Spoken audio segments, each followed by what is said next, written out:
Hey guys! For today's vlog, samahan niyo ako dahil binuksan na ni Daddy yung mga laman ng maleta niya pag-uwi niya galing sa Taiwan. Sobrang excited kaya ng mga person. At syempre guys, ang unang-unang meron dyan is yung most requested kong chocolate na Cadbury Dairy Milk. Ayan kasi yung pinaka-na-miss kong chocolate nung nasa Taiwan pa ako.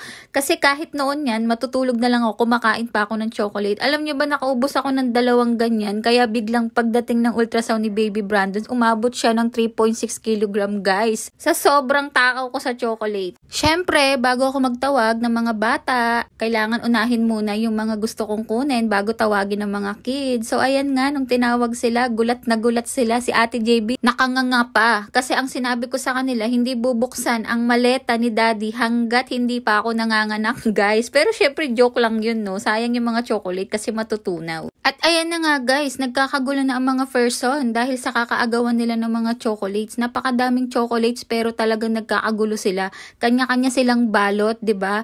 Nag-sharon na agad tong mga batang to, hindi pa nga sila nakakatikim ng chocolate. Pandadala daw kasi nila yung mga classmates nila, ganyan-ganyan. So ako hindi ako nakikipag-agawan guys kasi yung Cadbury na hiningi ko kay Daddy is umaabot na yan guys ng 6. Hanggang mga nakako niyan guys, may stock ako tsaka mga Toblerone. Syempre mas malaki yung sa mami, 'di ba? Bahala kayo mag-agawan diyan basta yung sa akin naka-safety. At syempre sa maleta ng Daddy na nasa malayo, syempre hindi pwedeng mawalan ng pasalubong ang aming upcoming na si Baby Brandon. So ayan nga, binila ni Daddy ng Nike na sapatos at Jordan na shoes si Baby Brandon. Ang cute-cute, 'di ba guys? Akala ko sobrang liit lang neto nung pinapakita niya sa akin before sa video call.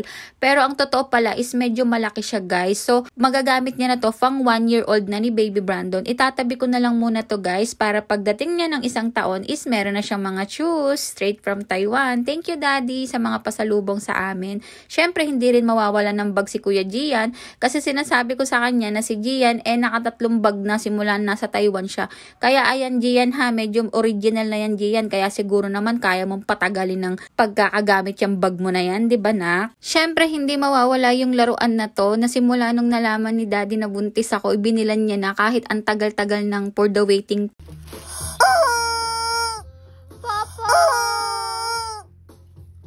Tong laruan na to, etong manok na to, nakikita ko na rin to dito sa Pilipinas pero talagang binilan niya yung anak niya para pagdating daw ng panahon may laruan na si Baby at saka syempre yung mga toys na panlalaki, yung mga car, ayan, magagamit niya ni Brandon kapag labas niya. Sobrang tuwa nga ng mga person dahil sa kanilang mga pasalubong na natanggap nila kay Daddy. So ayan nga, pati mga kapatid ko, meron din silang pasalubong, meron silang mga damit na mga original na panlakad-lakad nila dito sa Pilipinas. So ayan, pinasalubong din sila ni Daddy. At ayun na nga guys, syempre for the tahimik lang ang tita, no? Kasi ang kinuha ko lang is yung mga chocolates ko. Pero meron akong hinihintay, ano kayang ireregalo niya sa akin? Or ano kayang ibibigay niya sa akin na pasalubong na talaga namang matutuwa ako guys? Syempre meron akong ine-expect na alam ko, syempre medyo mamahalin naman ng konti, no?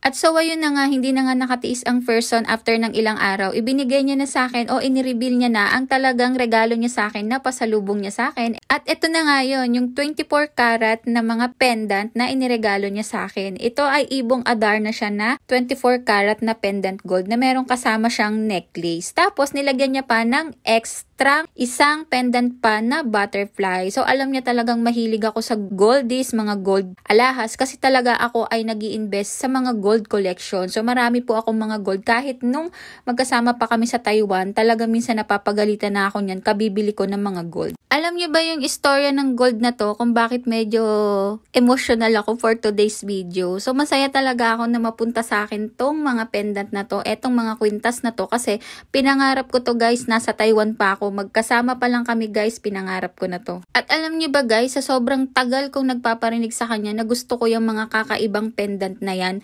napilitan na ako guys na bilhin yan. Binili ko na siya guys nung nasa Taiwan pa lang ako. Pero hindi ko siya kinash. Inutang ko kasi kung aabutin niyan guys, ang presyo niyan dito sa Pilipinas guys, nagkakahalaga siya ng mga 80,000. Dadalawang pirasong pendant lang. So ang ginawa ko nun, in-installment ko siya. Naghulog lang ako ng 3,000 tapos 6 months to pay ko siyang babayaran. Alam nyo ba yung 3,000 na yun, nagkukos na yun dito ng 6,000 sa Pilipinas. So ganun ko lang siya kinuha guys, at ang nakakatuwa talaga dyan guys ha, pagkatapos ko yan i-installment, naghulog na ako, nag-down na ako ng 3,000, tapos babayaran ko na siya ng 6 months. Pagka-down ko niyan guys, isang linggo lang guys, nalaman ko ng buntis ako. At dahil nag-start na nga guys ang pregnancy ko, that time kay baby Brandon, kailangan kong umuwi ng Pilipinas dahil naging maselan ang pagbubuntis ko kay baby. Kahit pwede naman ako mag-stay talaga sa Taiwan at doon siya ipanganak. Pero dahil naging maselan ako, kailangan kong umuwi. So nung umuwi ako niyan guys, after 1 month ko na dito sa Pilipinas, medyo nalulungkot-lungkot ako na umiiyak-iyak ako sa kanya. Sabi ko, kawawa naman si Ibong Adarna, kawawa naman si Butterfly. Sabi kong ganyan.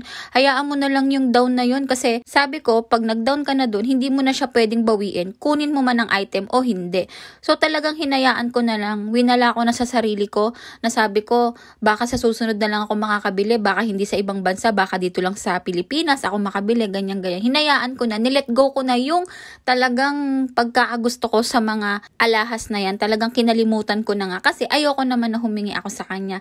And then, ayan nga guys, bigla niyang pinasalubong sa akin. Out of nowhere, hinanap niya pala yan sa pinagbilhan ko doon. At binili niya guys kasi alam niyang gustong-gusto ko yun. Kumbaga siya ang nag-continuous na bayad.